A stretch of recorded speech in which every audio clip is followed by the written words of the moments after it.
Es para mí un honor presentar a Pancho Soberón, que seguramente la mayoría de ustedes lo conoce, formalmente Francisco Soberón. Francisco Soberón es sociólogo de formación, director fundador de APRODE, de la Asociación Pro Derechos Humanos, que tiene una función muy importante acá en el Perú,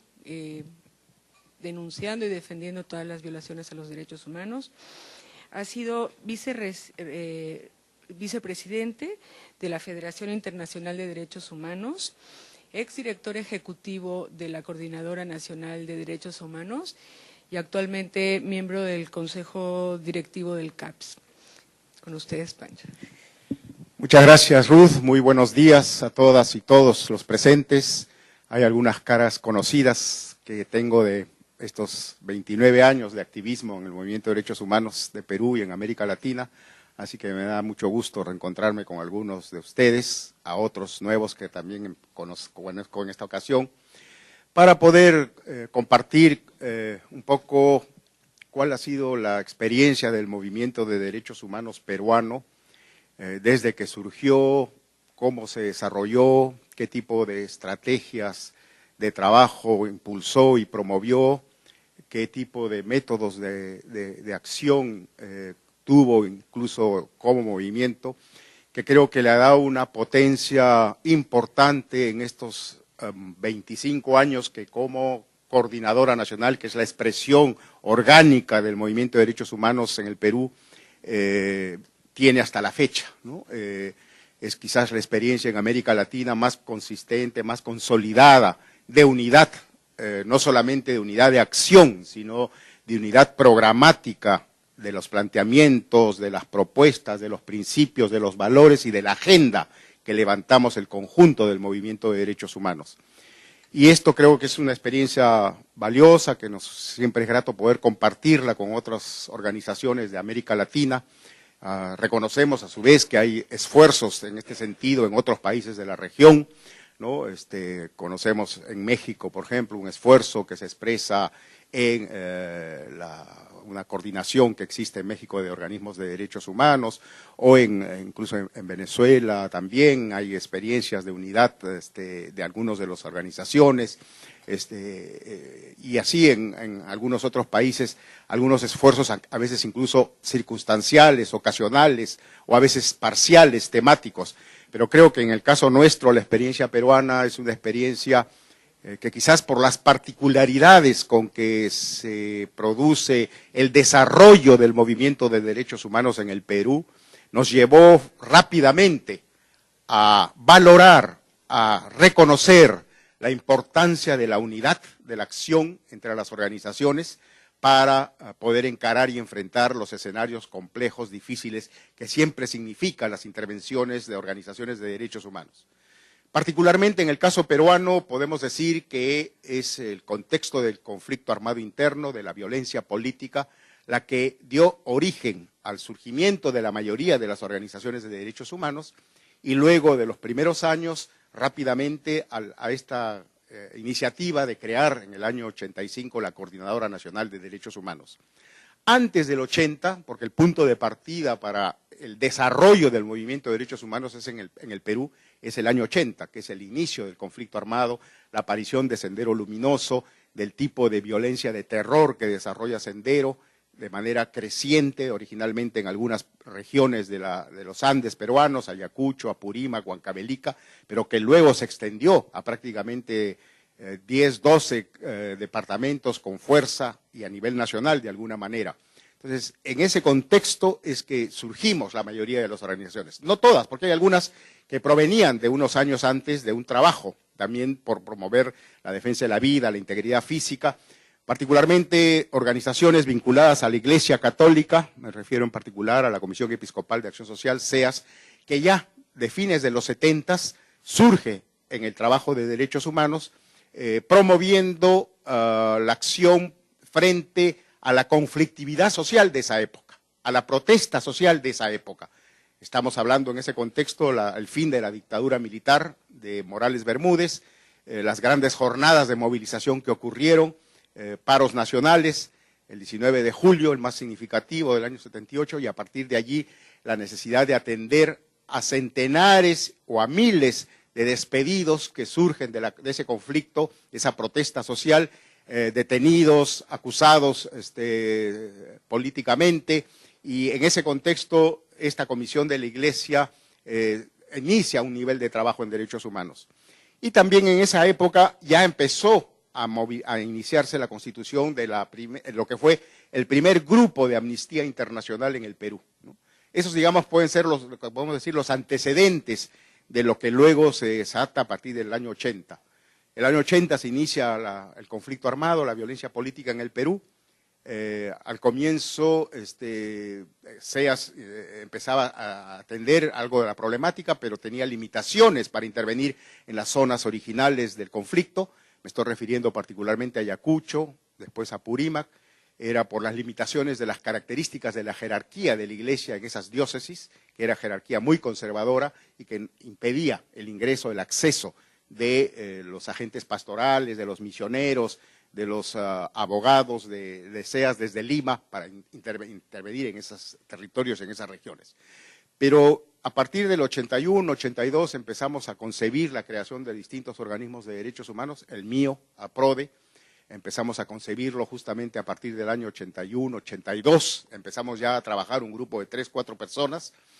y en el 83 formalizamos la creación. En esa misma época surgía el Instituto de Defensa Legal, también en el año 83. En el año 83 también surge la primera organización de familiares de desaparecidos en Ayacucho, ANFACEP, la Asociación de Familiares de Secuestrados y Desaparecidos del Perú, con origen en Ayacucho. Me estaba omitiendo una experiencia también algo anterior, antes de los 80s, fines de los 70s, comienzos de los 80s, que fue lo que se llamó un espacio de intento de articulación de sectores de iglesias y sectores de sociedad civil en un espacio previo antecedente de la coordinadora, que fue una comisión de derechos humanos nacional, pero que tuvo pocos años de funcionamiento como tal, y luego se transformó en Comiset, ¿no? En la Comisión de Derechos Humanos, que también tiene su origen, digamos, en esta organización anterior a los 80. Pero es a partir de los 80 que todas las organizaciones que estamos con vigencia a la actualidad, las más antiguas, surgimos en ese contexto original de inicio y desarrollo de la violencia política de manera creciente, ¿no? Recordemos que en el año 80 la respuesta del Estado se daba con la intervención de la Policía Nacional, pero a partir justamente de diciembre del 82 se declara la primera zona de emergencia en Ayacucho. 82 se declara la primera zona de emergencia. En febrero del 83 ocurre un hito histórico en el desarrollo de la violencia, el asesinato de los periodistas de Uchurajay. Y en febrero del 83, las primeras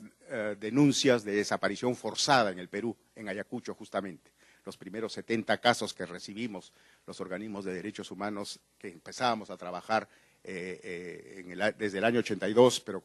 ya con formalidad desde el año 83. Entonces, 83 es un punto de partida para muchas de las organizaciones que luego dimos origen a la Coordinadora Nacional de Derechos Humanos. Desde un primer momento también reconocemos que en otras regiones del país surgieron y se desarrollaron algunas organizaciones de derechos humanos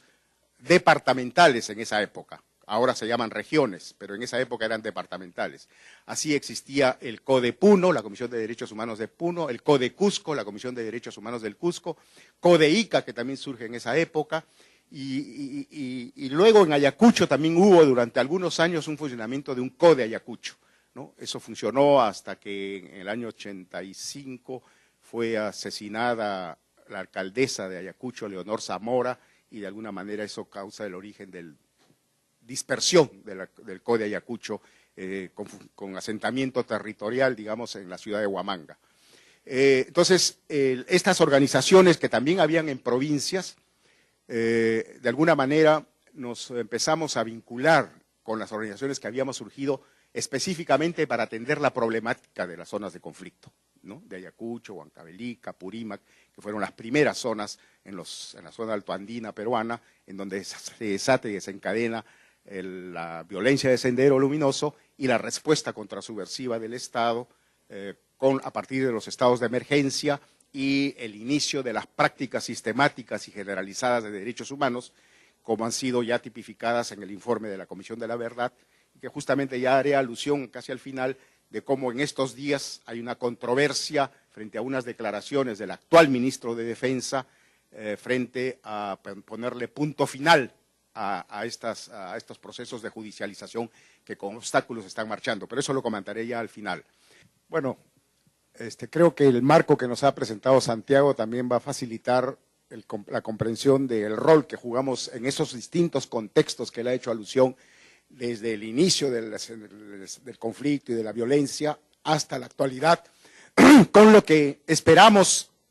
desarrollar y actuar el movimiento de derechos humanos que nos expresamos en la coordinadora frente al nuevo gobierno y cuáles son las expectativas y opciones que estamos jugando y actuando para intervenir en esta coyuntura con estas particularidades, algunas que ha reseñado Santiago y que yo me voy a permitir completar en algunos aspectos que tienen que ver más con el quehacer del movimiento de derechos humanos. Pero yo quiero rápidamente pasar a configurar esta visión más histórica de lo que fue el movimiento de derechos humanos en el Perú. Les dije 85 puntos de partida de la coordinadora, solo algunos tips de lo que fue la característica de cómo nos concebimos el movimiento de derechos humanos. Creo que un rasgo fundamental que permitió la consolidación del proyecto de la coordinadora como tal es que nunca nos definimos como un espacio de mayorías y minorías, sino un espacio de consenso.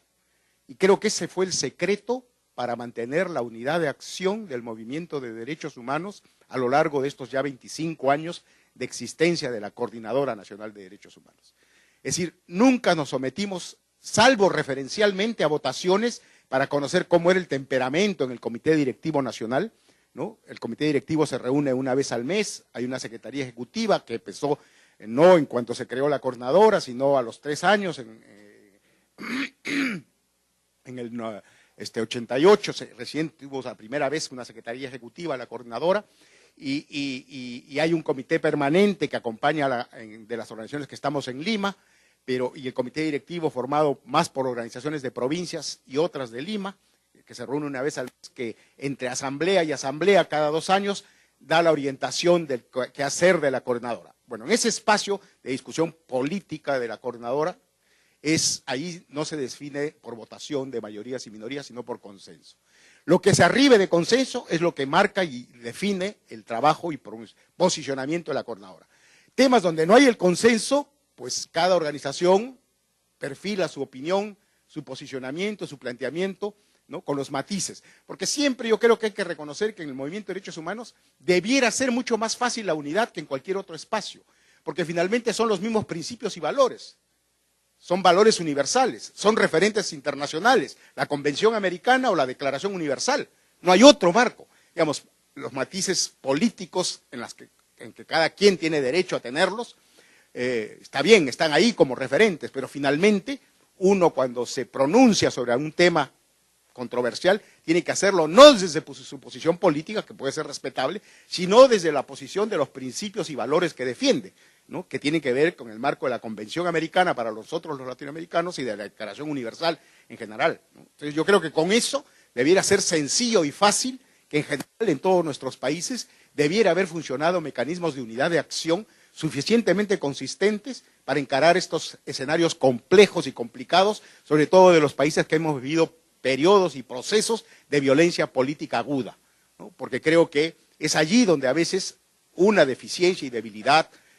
en Guatemala o en Argentina o en Colombia, por mencionar 3 países que han vivido experiencias muy largas de violencia política y muy agudas y muy intensas, sin embargo ha habido serias dificultades para la unidad de acción de las organizaciones de derechos humanos en estos países, ¿no? Y por eso creo que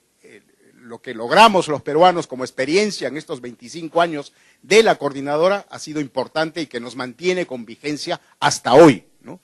Y eso es algo, hemos podido después construir grupos de trabajo, espacios de trabajo colectivo dentro de la coordinadora, espacios abiertos a otras organizaciones que no son de la coordinadora, pero que participan en temas, ¿no? Hemos podido, a partir del año 92, cuando se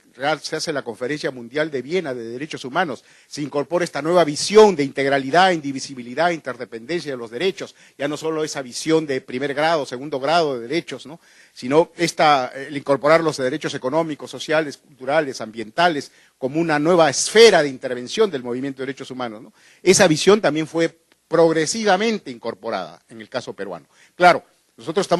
surgimos signados por la violencia política y por el derecho a la vida y derecho a la integridad como el mandato principal que encarar y atender en esos primeros años. Estoy hablando del 85 hasta el 2000 prácticamente, ¿no? En donde la violencia, el terrorismo de sendero, el terrorismo de Estado, no de dictadura, sino de gobiernos democráticamente elegidos formalmente, ¿no?, porque las violaciones fueron, en el caso peruano, como en el caso colombiano, en democracias formales, ¿no? Estaba el gobierno de Belaúnde, 80-85, el gobierno de García, primera administración, con todas esas características que nos ha referido Santiago, ¿no?, de un gobierno con un discurso de centro-izquierda en lo económico, sin embargo, igual que el de Belaúnde, igual que el de Fujimori, en cómo encaró la violencia política, porque igual se produjeron violaciones sistemáticas, generalizadas de derechos humanos, respuesta de terror de Estado, mantuvo las zonas de emergencia bajo los comandos políticos militares, que de alguna manera se convirtieron en territorios especiales, donde no se aplicaba la Constitución, no eran estados de emergencia que están reconocidas en todas nuestras constituciones, que son por periodos cortos de tiempo, sino eran estados de emergencia permanentes, o sea, eran espacios de territorio donde no se cumplía la Constitución democrática de un Estado de Derecho en estas zonas y en estos territorios, ¿no?, crecientes en el caso peruano, a partir del 82, cuando se declara la primera zona de emergencia y se desata con más fuerza y de mayor cobertura la actividad de sendero. Entonces, este proceso de la Coordinadora Nacional, incluso a partir del 92, en que se empiezan a incorporar estas miradas y estos otros temas de la agenda de derechos humanos, empiezan